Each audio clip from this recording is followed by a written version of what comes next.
Doctor S Chandramohan அவர்களே, உங்களுடைய அந்த பிரம்மகுமாரிகள் பல்கலைக்கழகம் பற்றி நீங்கள் சொல்லுங்கள். ஓம் சாந்தி. முதலில் பள்ளிக்கூட நிகழ்ச்சி பார்த்து கொண்டிருக்கும் வசந்த நேயர்களுக்கு முதற்கண் வணக்கத்தை தெரிவிக்கின்றேன். இந்த பிரம்மகுமாரிகளின் ராஜயோக நிலையமானது 1937 ஆண்டு இந்தியாவிலே ஆரம்பிக்கப்பட்டது. இதன் நோக்கமானது சமுதாயத்திலே பண்புகளாலும் கர்மத்திலும் செயல்கள் எல்லாவற்றிலும் சீரழிந்து கிடக்கும் இந்த சமுதாயத்தை கட்டி எழுப்புவதுதான் எங்களுடைய ராஜ்ய யோக நிலையத்தின் நோக்கமாகும். இப்பொழுது உலகில் எல்லா இடங்களிலும் கிட்டத்தட்ட 170 நாடுகளுக்கு மேலாக எல்லா இடங்களிலும் நிலையங்கள் திறக்கப்பட்டன. அதில் சாதி சமயம் எந்த ஒரு வேறுபாடு இல்லாமல், அதாவது புரிந்துணர்வு உள்ளவர்களால் 8 வயதுக்கு மேல் பெருமறையில் சிறுவர்களும் இருக்கின்றார்கள். ஆனால் புரிந்துணர்வு உடையவர்கள் சகலருமே இதனை கற்கக்கூடியதாக இருக்கின்றது. ஏனென்றால் நான் இதை சொல்கின்றேன், ஒருத்தர் மனோநிலையால் பாதிக்கப்பட்டிருந்தால் அவரால் இதனை விளங்கிக் கொள்ள முடியாது. ஆகவே அவருக்கு நாங்கள் வைத்தியம் பார்க்க சொல்லிவிட்டுதான் இந்த பயிற்சியை நாங்கள் கற்க சொல்வோம். அதுதான் எங்களுடைய நோக்கமாக இருக்கிறது. இதனுடைய முக்கிய நோக்கம், முக்கிய அடிப்படை என்னவென்றால் உண்மை, அதாவது உண்மையை வெளிப்படுத்துவதுதான். ஏன் உண்மையை வெளிப்படுத்த வேண்டிய அவசியம் இருக்கின்றது? இப்பொழுது உலகத்திலே உண்மை இல்லாமல் போலிதான் எல்லா இடத்திலும் தெரிகின்றது. முதலில் என்ன உண்மை, என்ன வாழ்க்கையின் அடிப்படை உண்மை என்ன, அதை நாங்கள் தெரிந்து கொள்ள வேண்டும். முதலாவது, நான் யார், நான் எப்படிப்பட்டவர், நான் இந்த உடம்பில் இருந்து என்ன செய்கின்றேன், இந்த அடிப்படை உண்மைகளை நான் தெரிந்து கொள்ள வேண்டும். அதன் பின்பு இந்த அடிப்படை உண்மைகளை விளங்கப்படுத்தும், அதாவது எனக்கு புரிந்துணர்வை ஏற்படுத்தும், எல்லா மதத்தாராலும் தேடப்படும் அந்த இறைவனை அறிந்து கொள்வதுதான். இந்த இறைவனை அறிந்து கொள்வதன் மூலம் எல்லா உண்மைகளும் எங்களுக்கு வெளிப்படும். அதன் மூலம் இந்த சமுதாயத்தை ஆரோக்கியமானதாகவும் பலமுள்ளதாகவும் கட்டி எழுப்பக்கூடியதாக இருக்கும். இந்த நேரத்தில் நான் அடுத்த கேள்வியை தொடுக்கலாம். உங்களுடைய பார்வையிலே மதங்கள் என்பவை என்ன? மதங்கள் எல்லாமே நல்ல நோக்கத்துக்காக உருவாக்கப்பட்டவைதான். ஏனென்றால் நீங்கள் பார்த்தீர்கள் என்றால் ஒவ்வொரு ஸ்தாபகரும் கூட அவர்கள் எந்த மதத்தையும் பற்றி கதைக்கவில்லை ஆரம்பத்திலே. அதன் பின்பு வழிவந்தவர்கள் தான் அதனை மதமாக உருவாக்கி கொண்டார்கள். அதற்கு வரையறை போட்டுக் கொண்டார்கள். அந்த வரையறை போட்டதனால்தான் ஒருத்தர் என்னென்றால் ஒரு சிறையில் இருப்பது போல் இருக்கின்றது. அவர்கள் ஒரு சமயத்திலிருந்து இன்னொரு சமய கற்கைகளை கற்க போனால் அவருக்கு தடைகளை விதிக்கின்றார்கள். ஆகவே இது ஒரு என்னவாக இருக்கின்ற ஒரு தடையாக இருக்கின்றது. ஆனால் நோக்கம் நல்ல நோக்கம். இப்பொழுது அந்த நல்ல நோக்கங்கள்லாம் மாறி ஒரு ஒரு குறுகிய நோக்கத்தோடு சென்று கொண்டிருக்க இந்த காலகட்டத்தில் தான் நான் என்ன செய்ய வேண்டாம், அதாவது மத இன மொழிக்கு அப்பா சென்று நான் இந்த விஷயங்களை அறிந்து கொள்ள வேண்டும். நிச்சயமாக நீங்கள் சொல்லுங்கள், உங்களுடைய பார்வையிலே மதங்கள் என்பவை என்ன? மதங்கள் என்பது வாழ்க்கை நெறியை முறைப்படுத்துவதுதான். அருள் தந்தை வேதாத்ரி மகரிஷி அவர்கள் என்ன கூறுகிறார் என்றால், மனிதன் என்பவன் பழக்கத்திற்கும் வழக்கத்திற்கும் இடையே போராடுகிறான். பிறப்புக்கும் இறப்புக்கும் இடைப்பட்டதுதான் வாழ்க்கை. ஆனால் அந்த பிறப்புக்கும் இறப்புக்கும் இடைப்பட்ட வாழ்க்கையில் ஏற்படும் சிக்கல்களை அவனால் எதிர்த்து கொண்டு வாழ முடியவில்லை.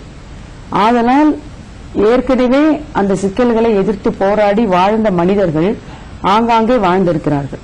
அந்த மனிதர்களின் அனுபவங்களை பெற்றுக்கொண்டு அந்த கருத்துக்களின் தொகுப்புகளையும் ஒன்றே சேர்ந்து உருவாக்கப்பட்ட வாழ்க்கை நெறிதான் மதம் என்பதாகும். ஆகவே அவர்களுடைய அனுபவங்களையும் சேர்த்து குறிப்பிட்ட சிலர் ஒரு அமைப்பை உருவாக்கி அந்த அமைப்பின் மூலம் அவர்கள் அதை மக்களுக்கு போதிக்கிறார்கள். வாழ்க்கை சிக்கல்களை எப்படி எதிர்த்து போராடுவது, எந்த மனநிலையில் நாம் இருக்க வேண்டும், வாழ்க்கையை எப்படி இனிமையாக வைத்துக் கொள்வது, பிறப்புக்கும் இறப்புக்கும் இடைப்பட்டதுதான் வாழ்க்கை என்பதை முதலில் உணர வைக்க வேண்டும். ஆகவே ஆங்காங்கே வாழ்ந்த மனிதர்களின் அனுபவங்களும் கருத்தும் கொண்டதுதான் மதம் என்னும் வாழ்க்கை நெறி. அதைதான் அருள் தந்தை அவர்கள் சொல்கிறார்கள். ஆகவே இந்த வாழ்க்கை சிக்கல்களை போராட கொள்ளக்கூடிய, சவால்களை ஏற்றுக்கொள்ளக்கூடிய மன வலிவும் மன துணிவும் கொண்டவர்களே அவர்களுடைய அனுபவங்களை நமக்கு கொடுத்திருக்கிறார்கள். ஆகவே மதங்கள் இருந்து முக்கியமல்ல, மதங்களுக்கு அப்பாற்பட்டதுதான் அனைத்துமே. வாழ்க்கை என்பதே வேதாத்ரி மகரிஷி என்ன சொல்வார்கள் என்றால், உடலும் உயிரும் என்பவன் யாருக்கு துன்பம் கொடுக்காமல் வாழ்கிறானோ அவனே மனிதன் என்கிறார். இறைவன் சில களங்கங்களோடு பிறந்திருந்தால் அது மனிதன் என்றும், மனித வாழ்க்கையில் மனிதனே அந்த களங்கங்களை போக்கிக் கொண்டால் இறைவன் என்றும் சொல்கிறார்கள். ஆகவே அந்த களங்கங்களை போக்குவதற்கு நம் முன்னோர்கள் அவர்களுடைய அனுபவங்களை நமக்கு கருத்து தொகுப்பாக கொடுத்திருக்கிறார்கள். அதுதான் வாழ்க்கை நெறி. இன்னும் நாங்கள் தொடர்பாக பேசலாம். நீங்கள் சொல்லுங்கள், உங்களுடைய பார்வையில் மதங்கள் என்பதை நீங்கள் எப்படி வரையறுக்கிறீர்கள்?